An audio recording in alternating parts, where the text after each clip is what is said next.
Weh, kau. Weh. Buat apa? Ya, masuk.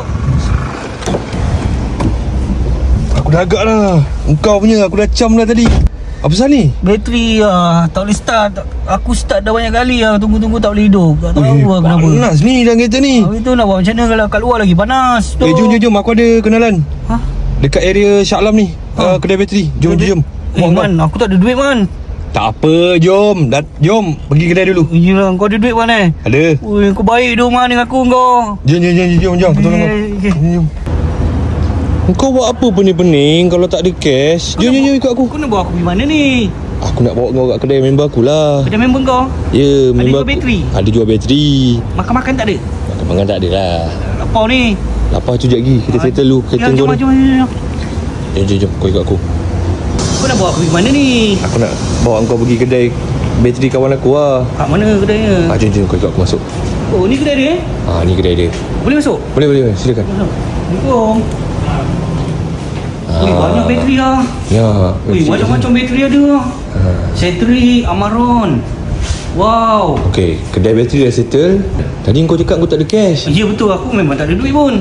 Bang, bateri kereta rosak bang, tak boleh hidup bang. Saya start tek bunyi. Ya, memang confirm bateri. Bateri bang, kena tukar ni bang. Kena tukar. Tapi nak kita check dulu pun boleh. Oh, bang bateri banyak ni, aku duit tak ada ni. Tak macam mana ni? Tak apa, kau jangan risau. Sekejap aku tanya kawan aku Okey. Kalau tak ada cash, macam mana abang? Abang boleh bantu tak? Boleh. Kita ada bayaran secara ansuran. Secara escalator boleh bayar 3, 6 atau 12 bulan. Wih, bagus abang. Kawan saya ni memang tak ada cash ni. Boleh lah. Escalator dulu. Bang, hari buka bang kedai ni? Hari buka. Wah, dekat bang. Kalau saya tahu tadi saya datang ni bang kat kedai ni bang. Yeah. Dah lama dah buka kedai ni bang? Dah setahun lebih lah. Tahun lebih bang. Kau tahu bateri dia kan? Kau dah cari bateri dia senang rupanya Kau cari kedai tu Brotherhood kat Shah Alam. Seksyen 7. Kau dapat Brotherhood, dia kat sini je kedai dia. Betul-betul kat sini je, sebelah je. Banyak bateri kat sini. Baik abang Yang aku tahu abang ni punya kedai dia ada servis penghantaran, pemasangan percuma tu. Memang baik abang, terbaik abang. Sekali check alternatif cuma. Tapi sebenarnya bang, saya jenis tak suka susah orang bang. Saya tahu pasang ni sendiri. So, saya memang daripada kecil bang. Saya budak main kereta bang. Saya memang pandai bang. So, saya pasang sendiri. Abang jangan risau saya pasang sendiri.